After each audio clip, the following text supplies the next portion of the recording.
la Bible, il y a une histoire. Je ne sais pas, on va voir, normalement vous la connaissez, c'est une histoire connue. Dans la Bible, au bout d'un moment, ça discute à fond. Vous aurez tout l'after après pour parler devant le match. Devant le match, moi je m'en fiche, ça c'est moi mon problème. Mais là, pendant quelques minutes, je vais vous demander un peu votre attention. C'est bon pour vous? Yes? Cool. Dans la Bible, il y a une histoire où Jésus était à un endroit et au bout d'un moment, il y a une foule de personnes qui sont venues lui apporter une femme prise en flagrant délit d'adultère. Est-ce que ça vous parle, cette histoire-là?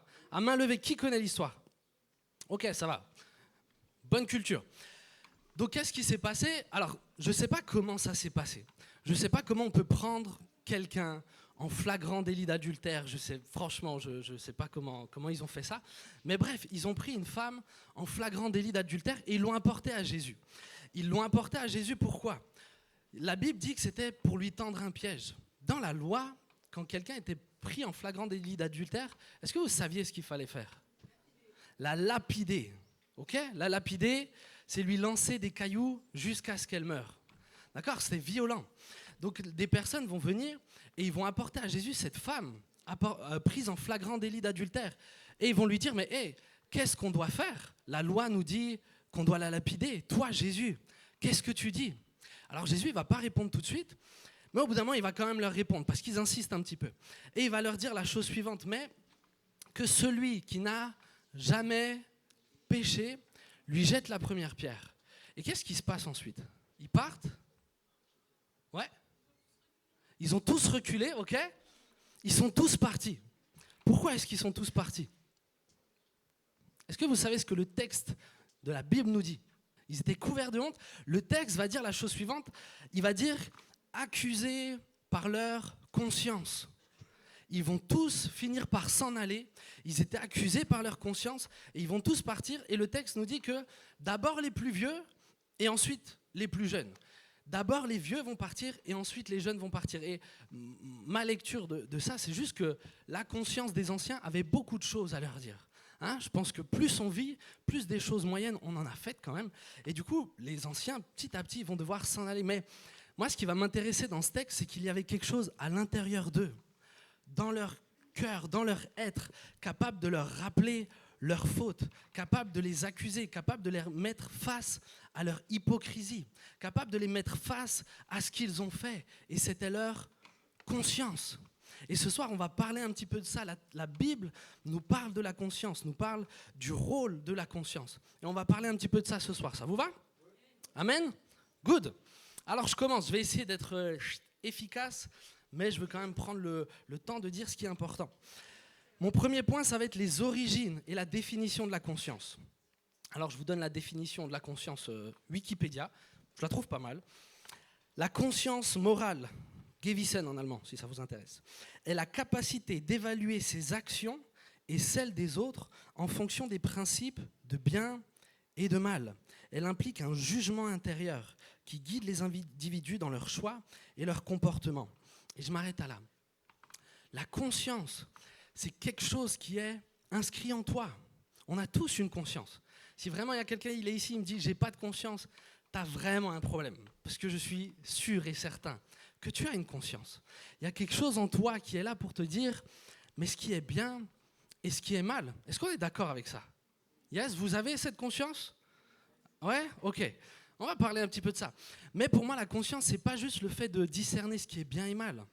C'est pas juste ça. La conscience, c'est pas juste réussir à savoir ok, ça c'est bien, ça c'est pas bien, ça c'est bien, ça c'est pas bien. Ça, c'est pas la conscience. La conscience, quand on analyse un petit peu, le texte nous dit qu'ils étaient accusés par leur conscience. D'accord? Le terme accusé montre que la conscience, elle est quand même là du côté du bien. C'est pas juste une connaissance. La conscience, elle est du côté du bien. Quand tu fais quelque chose de bien, la conscience, elle te laisse normalement tranquille. Quand tu commences à faire n'importe quoi, normalement ta conscience, elle commence à te dire mec, là tu fais n'importe quoi. La conscience, elle est du côté du bien. Elle est là pour t'appuyer à faire le bien. Avant, il y avait une parole de connaissance pour quelqu'un, et je suis vraiment pas là pour juger, vraiment. Mais pour quelqu'un qui s'est habitué un petit peu à tricher. Et comme dit, je lui jette pas la pierre, je sais pas combien de fois j'ai triché, mais sûrement qu'au début, cette personne, elle sentait que c'était pas ouf de tricher. Mais au bout d'un moment, à force de le faire, on s'habitue. Amen. On s'habitue, on peut s'habituer à ces choses. La conscience, elle est du côté du bien. La conscience, elle est là pour t'aider à vivre une vie sur terre dans le bien. Alors, à votre avis, vous donneriez l'origine de la conscience à quel moment? Pour vous, quand est-ce que l'homme a reçu une conscience? Quand le Saint-Esprit est venu, quand il a croqué la pomme. Alors, la Bible ne nous dit pas que c'est une pomme, les amis. Si jamais, c'est une petite parenthèse. Mais, ok, au moment où ils ont péché, le premier péché, d'accord? Qui est d'accord avec ça? La conscience, ils l'ont reçue, ok. Ok, qui n'est pas d'accord avec ça? Ok, la plupart des gens sont surtout sans avis, alors. Alors, la plupart du monde, la plupart des gens, effectivement, estiment que la conscience, elle est venue au moment où Adam et Ève, ils ont péché. Perso, je suis pas d'accord avec ça. Je crois pas que c'est au moment où ils ont péché. Pourquoi? Je vais expliquer un petit peu et on va prendre un texte. Et je pense que c'est important pour comprendre le rôle de la conscience dans notre vie. Adam et Ève, effectivement, ils vont pécher, ils vont recevoir la connaissance du bien et du mal. Ils vont recevoir la capacité, effectivement, à discerner. Mais je vous l'ai dit, pour moi, la conscience, c'est plus que juste savoir. Et je ne crois pas du tout que Adam et Ève, alors qu'ils pêchent, un des cadeaux presque qu'ils auraient reçus de leur péché, c'est d'être attirés vers le bien et dégoûtés du mal. Parce que c'est exactement ça ce que fait la conscience. La conscience t'entraîne à faire le bien et t'éloigne normalement du mal. Pour moi, Adam et Ève, ils l'ont reçu au moment où ils ont été créés. Au moment où Dieu a soufflé sur eux et leur a donné la vie, ils ont déjà reçu cette conscience. Le fait est que pour l'instant, ils étaient dans un état d'innocence. Adam et Ève, avant de pécher, ils étaient dans l'innocence totale. Donc c'est sûr que la conscience, elle n'avait rien à leur reprocher. Ils étaient innocents. Mais ils avaient déjà reçu ça à ce moment-là. Proverbe 20, verset 27, nous dit la chose suivante. L'esprit de l'homme est une lampe que l'Éternel a donnée et qui sonde les profondeurs de l'être. Autrement dit, il y a en toi une lampe que l'Éternel a mis. En toi, en chacun d'entre nous. En chacun d'entre nous. Il y a cette lampe de l'Éternel qui nous sonde. Et si on est honnête avec nous-mêmes, c'est exactement ça ce que fait la conscience. Dans tout ce qu'on fait, elle se prononce. Dans tout ce qu'on fait, la conscience a un mot à dire. Et c'est ça, la lampe de l'Éternel. Le mot qui est utilisé là, l'esprit de l'homme, c'est exactement le même mot qui est utilisé quand il est écrit que Dieu a soufflé sur Adam et qu'il est devenu vivant. C'est pour ça que je crois de tout mon cœur que cette conscience, on l'a reçue dès le début. Avant que Adam et Ève pêchent, Dieu a mis un dépôt au fond de l'homme, un dépôt qui était précieux. La conscience est là pour t'aider à pratiquer le bien. La conscience, elle est là pour t'aider à honorer Dieu. Amen. Et c'est quelque chose de tellement important et c'est quelque chose que Dieu avait déjà prévu avant le péché. Justement, je crois qu'il l'avait bien mis là parce qu'il savait ce qui allait se passer. Et il voulait quand même faire ce cadeau à l'homme qui allait l'aider à se diriger malgré tout, malgré sa nature pécheresse. Alors, est-ce que cette conscience, à votre avis, est-ce qu'elle est infaillible? Quand je vous dis infaillible, ça veut dire, est-ce que parce que j'ai l'esprit tranquille, ça veut dire que je suis bon? Ok, là c'est assez unanime. Vous avez raison. Vous avez raison. 1 Corinthiens 4, verset 4. Ma conscience, il est vrai, ne me reproche rien. Ça, c'est Paul qui parle. Ma conscience, il est vrai, ne me reproche rien. Mais ce n'est pas pour autant que je peux être considéré comme juste. Celui qui me juge, c'est le Seigneur. Le seul qui peut réellement définir si tu es juste, le seul qui peut réellement établir, ok, s'il n'y a pas de problème en toi, c'est Dieu. Amen. C'est hyper important. Ne considère pas que parce que toi, tu as l'impression d'être plutôt pas mal, que réellement, tu es plutôt pas mal. D'accord ? Ton jugement, ta conscience n'est pas infaillible. On va voir après pourquoi. Tu ne peux pas juste te fier sur ce que tu perçois de toi. D'accord ? Je sais qu'il y en a ici, vous pensez que vous êtes pas mal.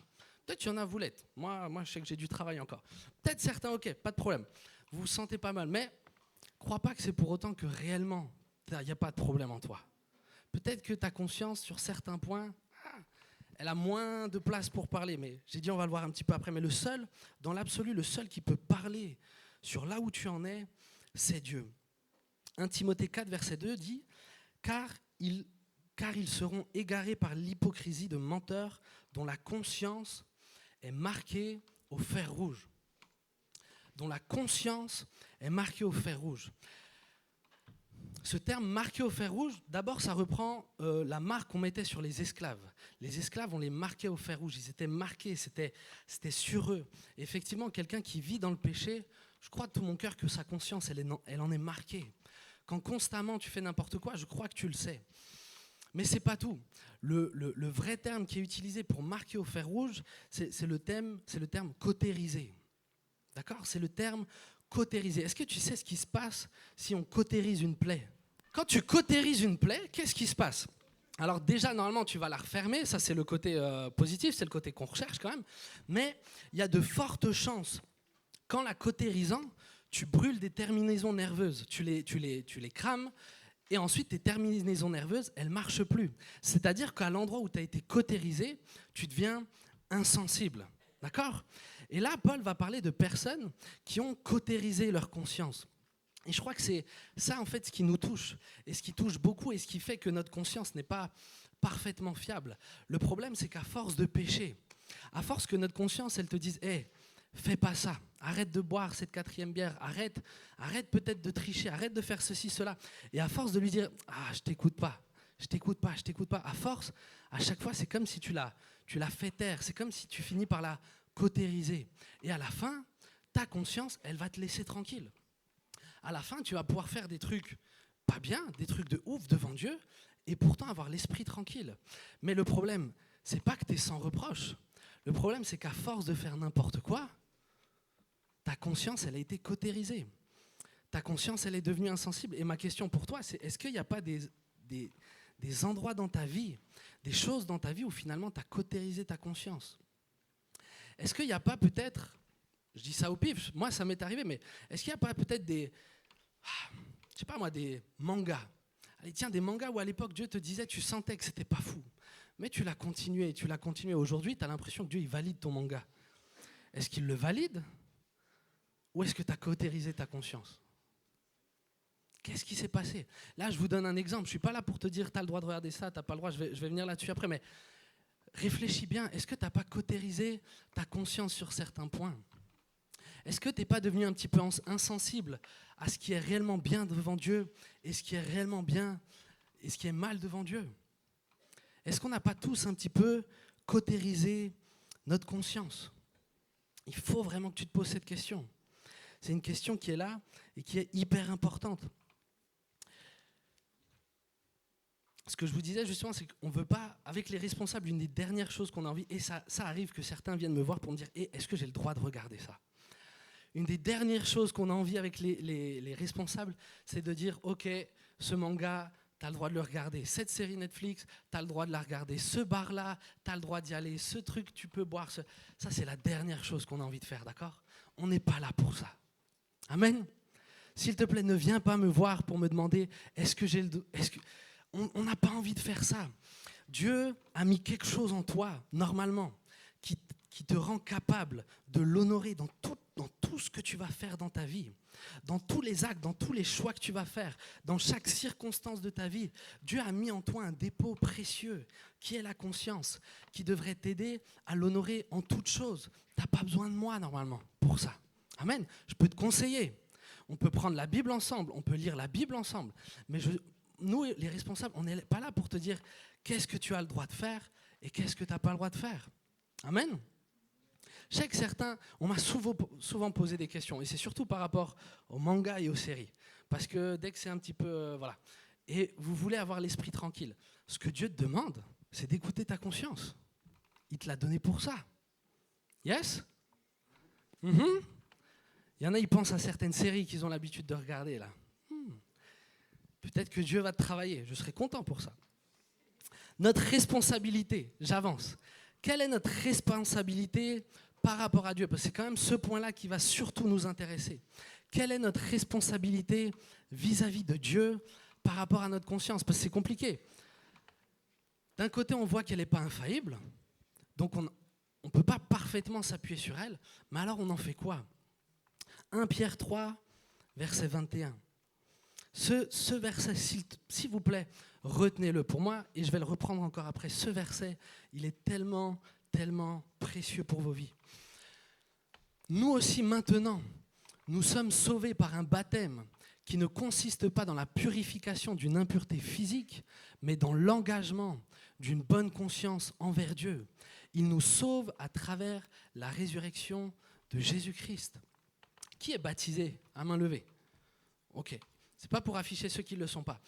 Lorsque tu t'es baptisé, ton baptême c'est quoi? Des fois on cherche c'est quoi la signification du baptême, etc. Ton baptême avant tout c'est quoi? C'est l'engagement d'une bonne conscience envers Dieu. C'est ça marcher avec Jésus. C'est ça la vie chrétienne. Amen. Est-ce que tu peux dire aujourd'hui, et je te demande pas de me répondre à votre, mais est-ce que tu peux dire aujourd'hui que chaque jour, tu veilles à avoir une bonne conscience devant Dieu? Est-ce que tu marches encore sur ce chemin qui est le chemin d'un engagement, d'une bonne conscience envers Dieu? Je te traduis ça. Autrement dit, ce que le texte nous dit, c'est que le baptême, quand tu as choisi de suivre Dieu, tu t'es engagé à toujours faire ce que tu estimes bon devant Dieu. Tu t'es engagé à ça. Est-ce que tu le respectes encore aujourd'hui? Est-ce qu'aujourd'hui encore, tu t'appliques chaque jour de ta vie à avoir une bonne conscience devant Dieu? Est-ce que tu as l'esprit tranquille? Est-ce que tu l'as tranquille parce que tu l'as cautérisé? Je rappelle quand même ce point-là, il est important. Ou est-ce que parce que tu t'appliques chaque jour à dire « Mais Seigneur, aujourd'hui, je vais t'honorer dans ce que je fais. Aujourd'hui, Éternel, je vais t'honorer dans ce que je vais dire. Aujourd'hui, Éternel, je vais t'honorer dans ce que je vais regarder. Aujourd'hui, Éternel, je vais t'honorer dans ma façon de manger. » On banalise de ouf l'acceptable. Et moi, le premier, je ne sais pas combien j'ai banalisé ça, mais la Bible dit que c'est un péché. Et la plupart ici, on est capable d'en rigoler. On est capable de se péter le bide et de rigoler. Mais est-ce qu'on n'a pas cautérisé notre conscience à ce niveau-là? Vraiment, je vous pose la question. Moi, ce que je désire personnellement, et j'espère que c'est le désir de votre cœur, mais c'est que dans tout ce que je vais faire dans ma vie, ma façon d'être, dans tout ce que je vais faire, tout ce que je vais dire, tout ce que je vais penser, j'ai envie que ça honore Dieu. Amen. Est-ce que c'est ton cas? Est-ce que c'est ton cas? Mon ami, si tu t'es baptisé, tu t'es engagé à avoir une bonne conscience devant Dieu. Est-ce que c'est le cas? Il faut qu'on réfléchisse à ces choses-là. Je crois sincèrement que Dieu a une vie incroyable pour nous. Vraiment, je le crois de tout mon cœur. Mais je crois qu'on est léger sur certains points quand même. J'ai peur qu'on est léger sur certains points. J'ai peur qu'on ait cautérisé notre conscience et qu'on se satisfait de ça. Est-ce que tu laisses Dieu te travailler au travers de ta conscience encore aujourd'hui? Ta responsabilité, je vous l'ai dit, mon premier point, c'est d'avoir une bonne conscience. Paul va dire la chose suivante dans Actes 24, versets 15-16. « J'ai cette espérance en Dieu, et cette espérance est aussi la leur, que les morts, justes et injustes, ressusciteront. C'est pourquoi je m'applique sans cesse, moi aussi, à garder une conscience irréprochable, tant devant Dieu que devant les hommes. » Ça, c'était le mindset de Paul. Paul, il se lève le matin et chaque jour de sa vie, chaque jour, franchement, ce verset, il est fort. D'abord, il va dire « je m'applique », c'est-à-dire qu'il réfléchit. C'est pas juste, il vit comme ça, il s'applique. Il va faire des efforts, il va réfléchir, il va prier pour ça, il va s'appliquer. Et ensuite, le texte nous dit « sans cesse ». C'est pas une fois, tu prends une décision et c'est bon. C'est pas juste une fois, tu prends la bonne résolution de l'année et pour toute l'année, YOLO, c'est bon, j'y vais, c'est good. Sans cesse, il faut faire cet effort-là. Je vous le dis souvent à Impact Jeunesse, mais pour moi, Paul, bibliquement, je trouve que c'est un apôtre incroyable. Et c'était comme ça qu'il fonctionnait. Est-ce que tu peux dire aujourd'hui que sans cesse, tu t'appliques à garder une conscience irréprochable devant Dieu et devant les hommes? Les amis, on a un tel dépôt en nous. La conscience, c'est un tel cadeau. C'est un tel cadeau pour pouvoir marcher avec Dieu, honorer Dieu. Il faut que ta conscience, elle évolue. Ta conscience, peut-être qu'aujourd'hui, elle est en partie cautérisée. Peut-être qu'il y a des endroits, tu ne sais pas trop. Ok, ton rôle maintenant, c'est que ta conscience, il va falloir qu'elle évolue. D'accord? Dieu, il est trop fort. Et une de ses grandes capacités, justement, c'est de redonner vie là où il n'y a plus de vie. Dieu, il est capable de redonner vie à ta conscience. Amen. si vraiment tu le veux, si vraiment que tu veux que ta conscience elle soit aiguisée, si vraiment tu as envie d'avoir une conscience qui est sensible pour pouvoir chaque jour honorer Dieu, prie. Demande à Dieu, mais Seigneur, si ma conscience, je l'ai tellement brûlée, si tellement je ne l'ai pas écoutée par endroits, que maintenant je ne suis même plus capable de discerner ce qui est bien et ce qui est mal, mais redonne vie à ma conscience. Il faut que tu fasses cette prière.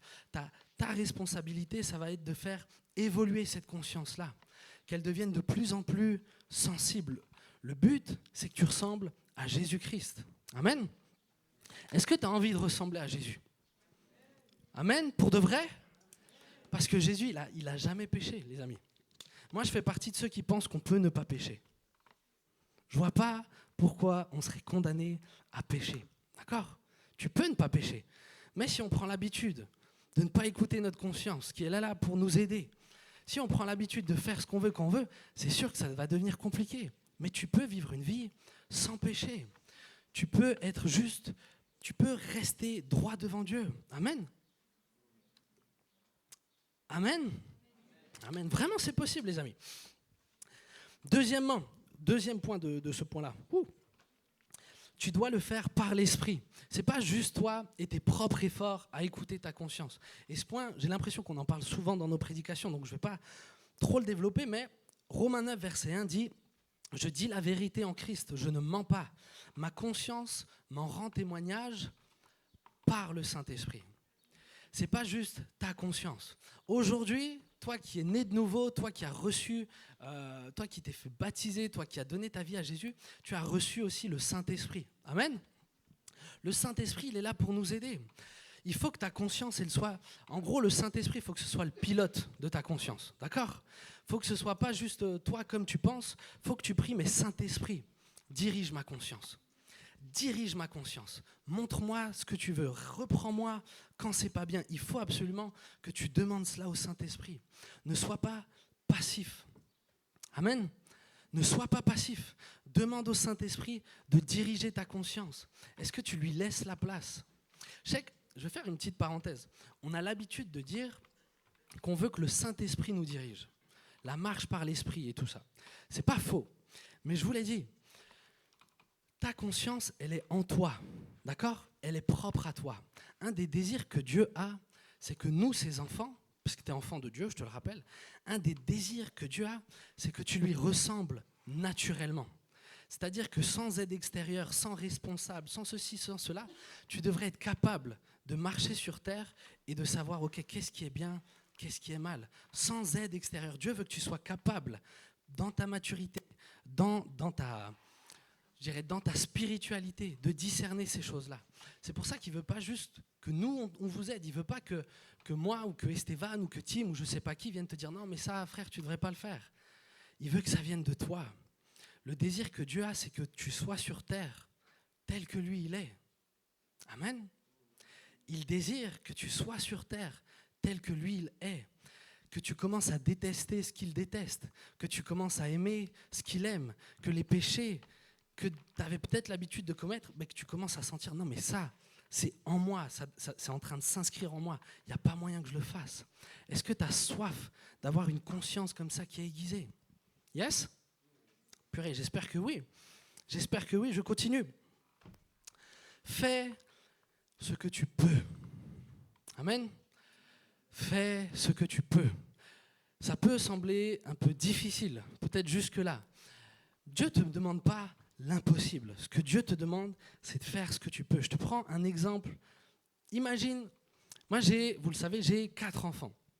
Imagine qu'un de mes enfants, c'est un exemple, j'espère vraiment pas qu'ils vont me faire ça un jour, mais imagine qu'un de mes enfants, parce qu'il m'aime, et il m'aime, enfin je l'espère, parce qu'il m'aime, ils se disent, purée, mais moi, j'aime papa, et j'ai envie de le lui faire savoir. Jusque-là, tout va bien. Et il va se dire, mais comment je peux le lui faire savoir? Il faut que je trouve un truc. Qu'est-ce que papa regarde souvent? Ah bah, papa, il prend souvent sa voiture. Et si j'allais lui graver sur sa voiture, « Je t'aime, papa ». Quelle bonne idée. Alors mon fils, très fier de son idée, qui part d'une bonne intention, on est quand même d'accord. L'intention, elle est belle, elle est honorable. Il va venir et il va graver « Je t'aime, papa ». Et puis plus qu'en plus, ils n'arrivent pas à écrire encore petit, ils prennent de la place. Il va écrire « Je t'aime, papa », avec un gros cœur qui entoure tout ça. Et le papa, quand il va voir ça, il va se dire, oh, oh, oh, mon fils, viens que je te prenne dans mes bras et que je te dise merci pour ça. Ma réaction, ça va être quoi? Sincèrement, pour être honnête, moi, je serais vénère de ouf, d'accord? Je le dis. Mais si j'arrive, par la grâce de Dieu, à prendre du recul, je devrais quand même réussir à me dire, mais attends, Mike, ton fils, la valeur de la voiture à l'Argus et tout ça, il en a rien à faire, d'accord? Ces trucs-là, il ne capte pas. La seule chose qu'il a fait là, c'est de te montrer qu'il t'aime. On est d'accord? Je peux pas, si c'est la première fois qu'il le fait, je peux pas. Je vais devoir lui expliquer les choses, mais je peux pas lui mettre une raclée pour ça, d'accord? Je vais devoir lui expliquer les choses. Maintenant, une fois que je lui ai expliqué que la voiture, on ne doit pas y toucher et qu'on n'écrit pas « Je t'aime, papa » sur la voiture. Après lui avoir fait un gros câlin d'amour et tout ça. S'il recommence, on est d'accord que là, c'est pas la même limonade. D'accord? S'il recommence, alors là, il va y avoir un problème. Aujourd'hui, peut-être qu'il y a des choses où ta conscience, elle te montre pas que c'est mal. Peut-être que tu n'es pas capable de discerner ce qui est bien ou ce qui est mal. Ok, Dieu le sait. En attendant, même si mon fils n'était pas conscient, s'il l'avait fait, en attendant, on peut dire ce qu'on veut, ce qu'il aura fait est mal quand même. Même si c'est choupinou et tout ce que vous voulez, en attendant, ma voiture, elle est rayée et c'est un vrai problème. Toi, peut-être qu'il y a certaines choses, tu n'as pas conscience aujourd'hui que c'est mal. D'accord? Dieu, il le sait. C'est pas pour autant que c'est bien. D'accord? Une fois que, si réellement tu es sincère et que ta conscience évolue et que réellement tu veux laisser Dieu travailler ta conscience pour que tu marches de plus en plus droitement, au bout d'un moment, tu vas discerner ces choses-là. Ce que Dieu te demande de faire, c'est pas d'écouter ce que tu sais pas. Amen. Ce que Dieu te demande, c'est que là où ta conscience te reprend, les endroits où ta conscience te fait savoir que c'est pas bien, c'est là qu'il te demande de ne pas le faire. D'accord? Comme mon enfant, le jour où je lui dis « mais t'as plus à faire ça », à partir de là, j'attendrai de lui qu'il ne le fasse plus. D'accord? C'est la même chose pour toi. C'est la même chose pour toi. La Bible nous donne ce principe-là dans Romains 14, versets 1 à 5. Ça, c'est le texte un peu le plus long que je vais lire. On arrive doucement vers la fin. Tranquillement. Romains 14, on va lire 1 à 5 et 21-24. Accueillez celui qui est faible dans la foi sans discuter ses opinions. L'un a la conviction de pouvoir manger de tout, l'autre qui est faible dans la foi ne mange que des légumes. Les végétariens. Que celui qui ne mange de tout ne méprise pas, là il me reprend, ne méprise pas celui qui ne le fait pas. Et que celui qui ne mange pas de tout ne juge pas celui qui le fait, car Dieu l'a accueilli. Qui es-tu pour juger le serviteur d'un autre? Qu'il tienne bon ou qu'il tombe, cela regarde son Seigneur, mais il tiendra bon, car Dieu a le pouvoir de l'affermir. L'un fait une différence entre les jours, un autre les estime tous égaux, que chacun ait dans son esprit une pleine conviction. Et 21-24, il est bien de ne pas manger de viande, de ne pas boire de vin et de s'abstenir de ce qui peut être pour ton frère un obstacle, un piège ou une source de faiblesse. Cette foi que tu as, garde-la pour toi devant Dieu. Heureux celui qui ne se condamne pas lui-même par ce qu'il approuve. Mais celui qui a des doutes, et là écoutez bien, celui qui a des doutes au sujet de ce qu'il mange est condamné parce qu'il n'agit pas par une conviction de foi. Tout ce qui ne provient pas d'une conviction de foi est péché. Tout ce qui ne provient pas d'une conviction de foi est péché. La Bible dit, et elle met d'abord quelque chose qui est assez clair, on n'est pas tous au même niveau dans la foi, d'accord? On est d'accord avec ça? Qu'on n'a pas tous le même niveau. On en a qui ils ont déjà 30 années de marche avec Dieu, vraiment, ils savent plus de choses que nous, ils sont plus avancés que nous, et il y en a d'autres qui sont un peu plus faibles dans la foi. Et le texte nous montre que selon où en est ta foi, tes convictions ne vont pas être les mêmes que les autres. D'accord? C'est pour ça déjà que, je répète ce que je dis peut-être depuis avant, mais tu ne peux pas te comparer à l'autre. Peut-être que toi, c'est des exemples, mais peut-être que toi, il y a une série que tu regardes et tu es en paix avec ça, et peut-être qu'il y en a un autre, la même, il dit, non mais moi celle-là, il n'y a pas moyen, je ne peux pas la regarder, en fait, je ne suis pas tranquille. C'est normal, on n'est pas tous au même niveau. Notre foi, elle n'est pas au même niveau, nos convictions, ne sont pas au même niveau. Donc déjà, tu ne peux pas te comparer avec l'autre. D'accord ? Ça, c'est super important, s'il te plaît. Ne te compare pas à l'autre. Je sais que souvent, on est là et on peut rapidement, et le texte nous dit, mais juge pas celui qui le fait ou qui ne le fait pas.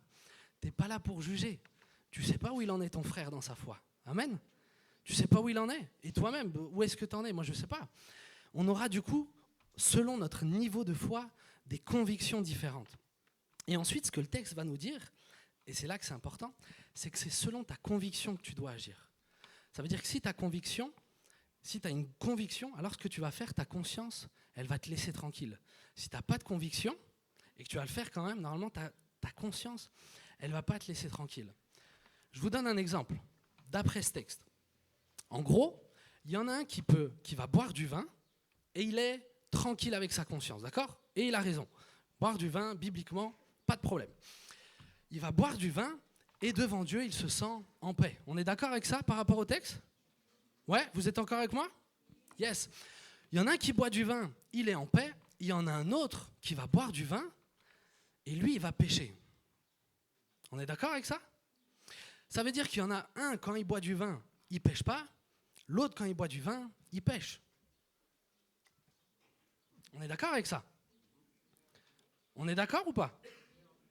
On est perdu ? Ok, je vais expliquer tranquillement. Je suis là pour ça. Normalement, je suis là pour ça. Mais moi, je suis d'accord. Et je pense qu'il est honnête. C'est étonnant. Parce que pour nous, on aime que les choses soient binaires. On aime dire, ça c'est péché, ça c'est pas péché, ça c'est péché, ça c'est péché, ça je peux faire, ça je peux pas faire. Non, on aime que ce soit comme ça. Parce que ça, c'est facile. La Bible, elle fonctionne pas comme ça. Bibliquement, il est possible qu'il y en a un qui fasse un acte et que ce soit pas un péché, et que l'autre fasse exactement le même acte. Et que là, pour lui, c'est un péché. Pourquoi ? Comment ça se fait ? Par rapport à ses convictions, ok ? Quelqu'un a une explication ? Pourquoi ne pas agir selon ses convictions ? C'est un péché. C'est quand même, attendez, c'est quand même bizarre qu'il y en a un, il fait un truc, c'est bon, l'autre, il fait le même truc, c'est pas bon. On a l'impression que Dieu, il a un fonctionnement bizarre. Ouais. Ok, alors toi là, par contre, et c'est bien, c'est une bonne parenthèse. Là, toi, tu pars du principe que boire, par exemple, un verre de vin, c'est un péché. Là, l'exemple que je vous prends, ça part du fait que c'est pas un péché, d'accord ? Le verre de vin, c'est pas un péché, de base, d'accord ? C'est clair que si je te prends le même exemple et que je te dis, il y en a un qui vole, il a la conscience tranquille, et l'autre, il vole et il est travaillé, celui qui a la conscience tranquille, il a vraiment un problème, d'accord ? Là, c'est l'inverse. C'est pas ça que je suis en train de te dire. Je vais avancer. Qu'est-ce qui se passe ? En fait, déjà, j'aimerais vous dire que ce principe-là, il est valable dans plein de choses. Dieu, l'acte en lui-même, c'est pas toujours ce qui est le plus important. Dieu, il regarde à quoi ? Amen, c'est bien. Dieu, il regarde au cœur. Ça veut dire que moi, par exemple, je peux donner 50 € pour l'œuvre de Dieu en me disant, mais Seigneur, je veux que ça bénisse ton œuvre. Aux yeux de Dieu, ce don-là, il sera beau. Amen. Dieu validera ce don-là. Par contre, si Esteban, il vient et il secoue les 50 devant tout Impact Jeunesse, il dit, hey, moi, je vais donner 50 € pour Jésus-Christ.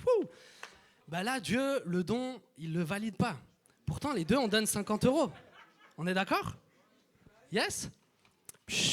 On revient. Donc, on voit que bibliquement, ça peut arriver souvent qu'un même acte, aux yeux de Dieu, ce n'est pas les mêmes conséquences. Alors, c'est quoi le problème par rapport aux convictions ? Qu'est-ce qui se passe ? En fait, le problème, c'est que quand tu agis et que tu n'as pas une vraie conviction, quand dans ton cœur, tu n'as pas une conviction forte, ça veut dire que ta conscience, elle est en train de te dire ça, c'est pas ouf. Même si l'autre à côté, il peut le faire, ta conscience, elle est en train de te dire c'est pas ouf.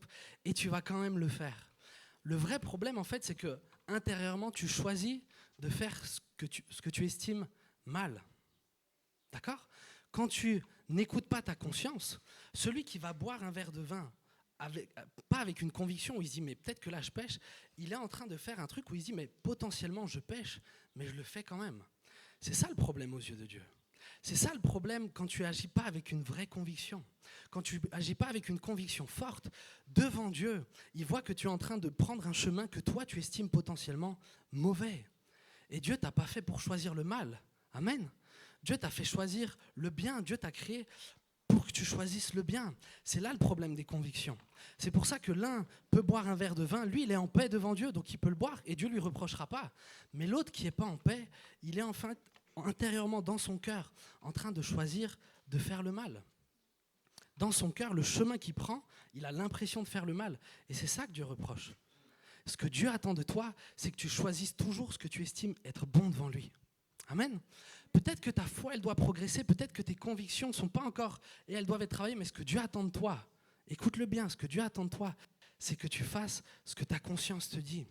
Quand tu comprends quelque chose, que quelque chose est bon, alors fais-le. Quand il y a des choses où tu as des doutes, si ta conscience, elle ne te laisse pas tranquille, s'il te plaît, ne le fais pas. Si ta conscience ne te laisse pas tranquille sur ce verre que tu vas boire, s'il te plaît, ne le fais pas. Si ta conscience ne te laisse pas tranquille sur une série que tu vas regarder, même si tu sais qu'un de tes responsables regarde la même série, s'il te plaît, ne le fais pas, parce que ça sera un péché. Pour Dieu, ça sera un péché.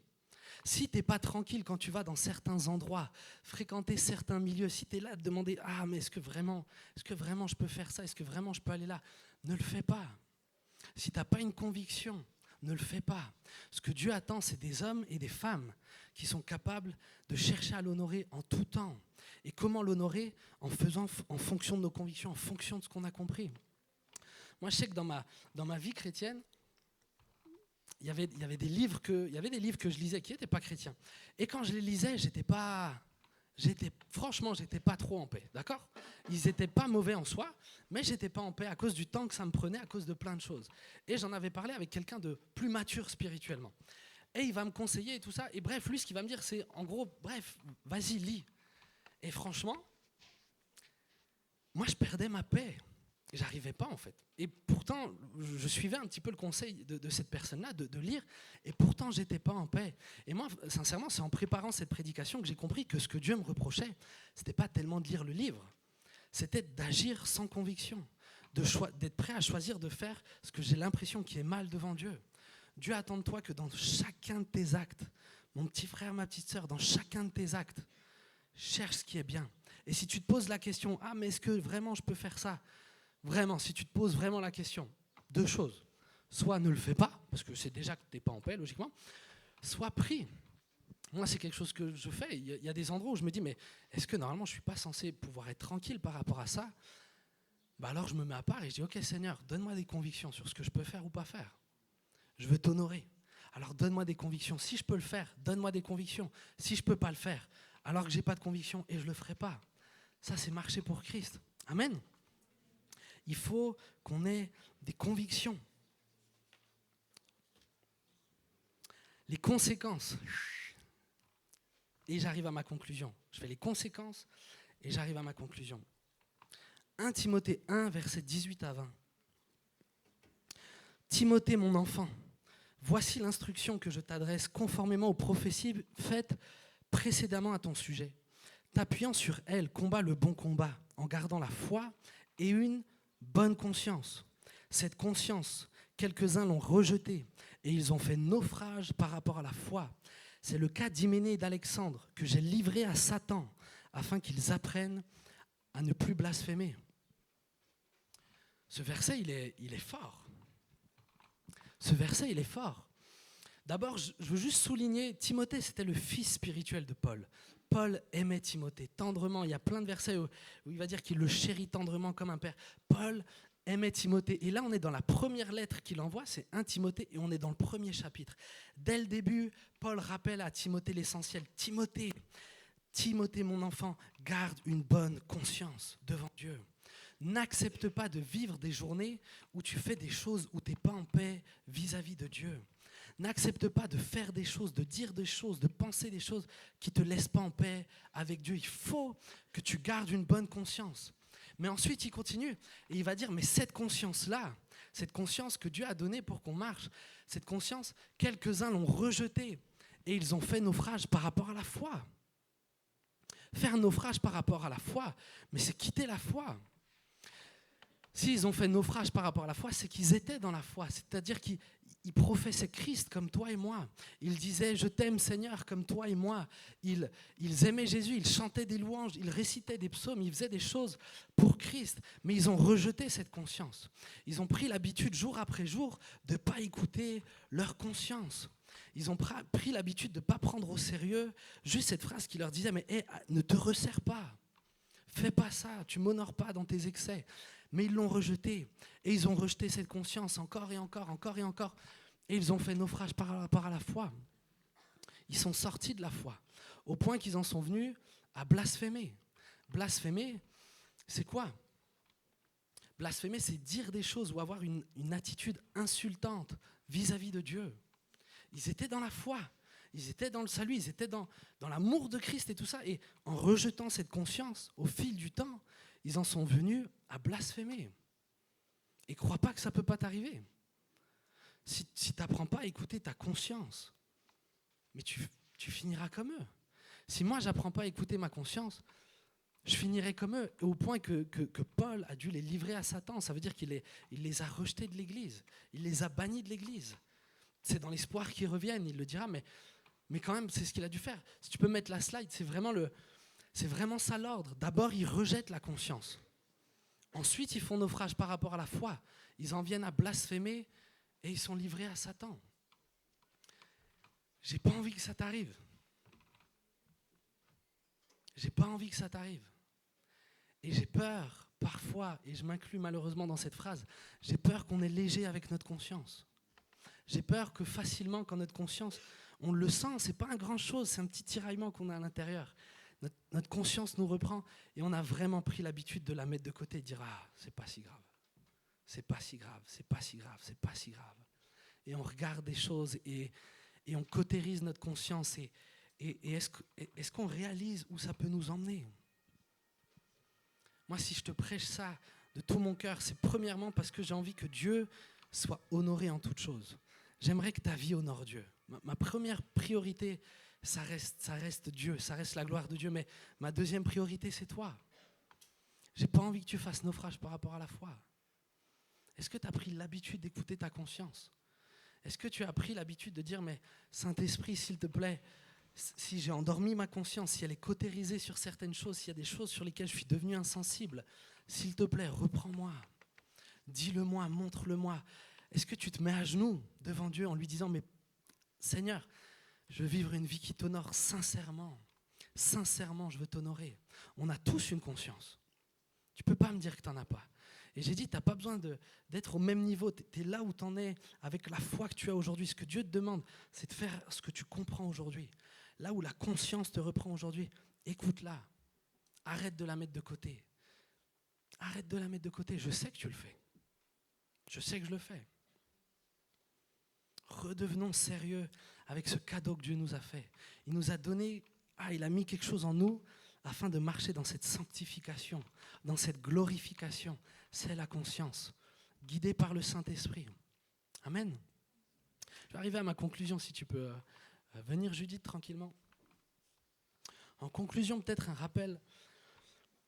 On voit finalement que les convictions étaient en rapport avec la foi des personnes. On voit que selon où en était leur foi, alors ils avaient des convictions plus ou moins alignées avec la parole de Dieu. Mon premier point, et je crois que je le dis dans chaque prédication, mais je crois que je le dirai jamais assez, lis la parole. Nourris-toi de la parole. Fais grandir ta foi. Tu sais, quand la Bible dit mais que la vérité rend libre, premièrement, la vérité, c'est la parole de Dieu. Amen. La vérité, c'est la parole de Dieu. Et on voit que, d'après le texte qu'on a lu de Paul, ceux qui connaissaient la parole, ceux qui étaient plus avancés dans la foi, ils ne se sentaient pas constamment repris pour tout et pour rien. Ils étaient en paix sur beaucoup de choses. Et je pense qu'on serait beaucoup plus libre, on serait beaucoup plus en paix si notre foi elle était plus avancée. Et notre foi ne peut que être avancée si on lit la parole. Il faut que tu médites la parole, il faut que tu connaisses la parole de Dieu. Il faut que tu aies des convictions basées sur la parole de Dieu. Sinon, ta conscience, elle ne te laissera jamais tranquille. Ta conscience, elle ne sera jamais affûtée si elle n'est pas basée sur la parole de Dieu. Elle pourra te reprendre par rapport à quoi? Ou même, ma question, c'est quoi? Tu veux qu'elle te reprenne par rapport à quoi? Est-ce que tu n'as pas envie qu'elle te reprenne par rapport à ce que Dieu veut? Si tu veux ça, alors nourris-toi de la parole. Lis la parole. C'est le meilleur moyen de discerner aussi entre qu'est-ce qui est de ta conscience, qu'est-ce qui est des accusations du diable. Tu as besoin de la parole. Tu as besoin du discernement. Donc, lis la parole. Je vous l'ai dit, Dieu veut qu'on en vienne à être comme lui sur terre, réellement. Je te promets que Dieu, ce qu'il veut, c'est qu'on soit comme Christ était sur terre. Et pour ça, ça pourra que se faire si ta conscience, elle est elle est affûtée. Et le seul moyen pour que ta conscience soit affûtée, c'est que tu l'écoutes. Moins tu l'écoutes, moins elle parle. D'accord ? Moins tu l'écoutes, plus tu la cautérises, moins elle parle. Plus tu décides d'écouter ta conscience, plus tu décides de marcher avec honnêteté dans ce que tu ressens, dans ce que tu comprends de la parole de Dieu, alors plus elle va te parler. Elle va te parler, elle va te parler. Et si Paul peut dire que c'était sans cesse qu'il s'appliquait, elle a quelque chose à dire tout le temps, la conscience. Dans tout ce que tu fais, elle veut t'aider à marcher. Amen. Écoute la conscience. Pour moi, une des clés pour y arriver, c'est d'être sincère. Il faut que tu sois sincère avec toi-même. Est-ce que réellement tu te soucies d'honorer Dieu par ta façon de vivre? Sincèrement. Est-ce que ça t'intéresse? Est-ce que tu t'en soucies? Si tu t'en soucies, alors tu vas avoir besoin d'écouter cette conscience et d'être sincère aussi avec. Quand elle te reprend, arrête de la faire taire. Pour moi, là, il y a dans un des psaumes, et je crois qu'on l'avait lu la semaine dernière encore, il y a un des psaumes qui conduit tellement ça. Psaume 139, versets 23 à 24. Examine-moi, ô Dieu, et connais mon cœur. Mets-moi à l'épreuve et connais mes pensées. Regarde si je suis sur une mauvaise voie et conduis-moi sur la voie de l'éternité. Pour moi, ce psaume reprend tellement la façon dont devrait être notre vie. Franchement, tous les matins, on pourrait dire ça. Tous les matins, on devrait au moins se réveiller et avoir cette volonté-là. Est-ce qu'on peut peut-être juste fermer les yeux tranquillement?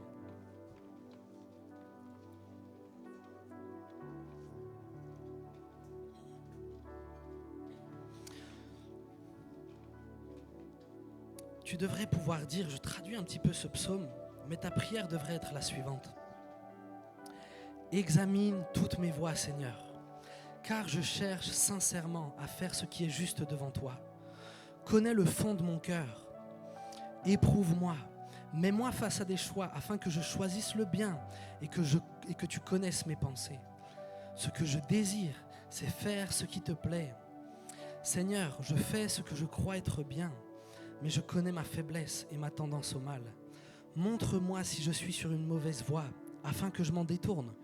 Montre-moi le bon chemin et donne-moi la force d'y marcher. Je crois réellement que c'est ça, la vie chrétienne. Gardez juste les yeux fermés, tout simplement.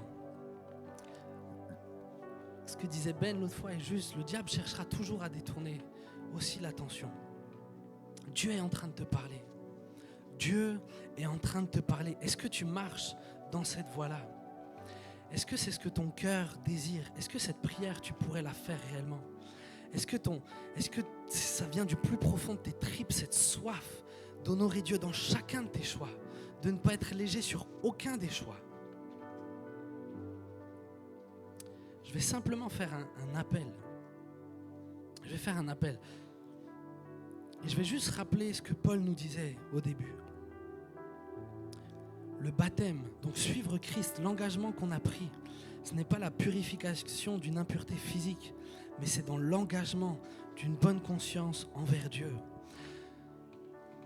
Ce que Dieu demande ce soir et l'appel que Dieu veut que je fasse ce soir, c'est appeler de nouveau. Peut-être certains, vous avez arrêté finalement de marcher dans cette voie-là, l'engagement d'une bonne conscience. Aujourd'hui, tu peux plus dire que réellement tu cherches à avoir une bonne conscience devant Dieu et devant les hommes. Et alors que Judith va prendre un chant, j'aimerais simplement inviter ceux qui peut-être veulent reprendre cet engagement, l'engagement d'une bonne conscience, de nouveau écouter cette conscience, de nouveau chercher à honorer Dieu en toutes choses. Ou peut-être certains, ils n'ont même jamais pris cette décision-là. Alors je vous inviterai simplement à vous lever à votre place. Je demanderai à personne de s'avancer devant, mais simplement là où tu es, lève-toi à ta place, comme pour dire à Dieu, Dieu, je m'engage. À nouveau, je veux m'engager devant toi à marcher dans cette terre, durant les jours que tu me donnes, durant la vie que tu me donnes sur terre, à avoir une bonne conscience devant toi. Tous les jours de ma vie. Tous les jours de ma vie. Oh Père éternel, tu vois tous mes bien-aimés qui se lèvent. Et Seigneur, sincèrement, je suis debout avec eux. Jésus, j'ai envie de t'honorer. Seigneur, je ne veux pas être léger avec le péché. Je ne veux pas, Éternel, faire naufrage par rapport à la foi. Seigneur Dieu, et comme Paul, je veux pouvoir dire que je m'efforce sans cesse. Sans cesse, je veux apprendre à écouter ma conscience, sans cesse. Je veux à nouveau écouter, Seigneur Dieu, ce que tu as mis au fond de mon cœur, ce précieux dépôt. Je veux le considérer comme précieux. Père éternel, regarde-nous. Éternel, regarde-nous. Seigneur Dieu, on s'engage devant toi. Seigneur, on s'engage devant toi à chercher cette bonne conscience devant toi. Seigneur Dieu, si certains qui sont levés là maintenant devant toi, Seigneur Dieu, ont des nuits tourmentées ou des problèmes de conscience, Seigneur Dieu, pardonne leurs fautes au nom de Jésus. Père, je prie que tu pardonnes les fautes. Seigneur Dieu, que tu laves les consciences maintenant. Maintenant, Seigneur Dieu, et que toutes les personnes à qui tu rappelles des choses, peut-être des choses qui doivent arrêter. Éternel, je prie que des décisions soient prises dans les cœurs. Seigneur Dieu, et que réellement des choix soient faits pour t'honorer. Oh, mes petits frères, mes petites sœurs, juste avant de chanter, écoute ce que l'Éternel met juste sur ton cœur. Dieu est en train de rappeler à certains des choses qui vous avaient demandé d'arrêter, mais que vous avez continué. Dieu n'a pas fini par les accepter. Dieu attend toujours de toi que tu les arrêtes. Dieu peut restaurer ta conscience et il veut le faire. Demande-le lui. Mais ce que Dieu te rappelle, ce que Dieu est en train de faire remonter à la surface, dans ton cœur, dans ton esprit, alors prends l'engagement d'arrêter. Sois ferme. Sois ferme dans tes décisions. Sois ferme dans cette volonté d'être droit devant Dieu. Ô Père éternel, je t'honore et je te bénis. Au nom de Jésus-Christ éternel.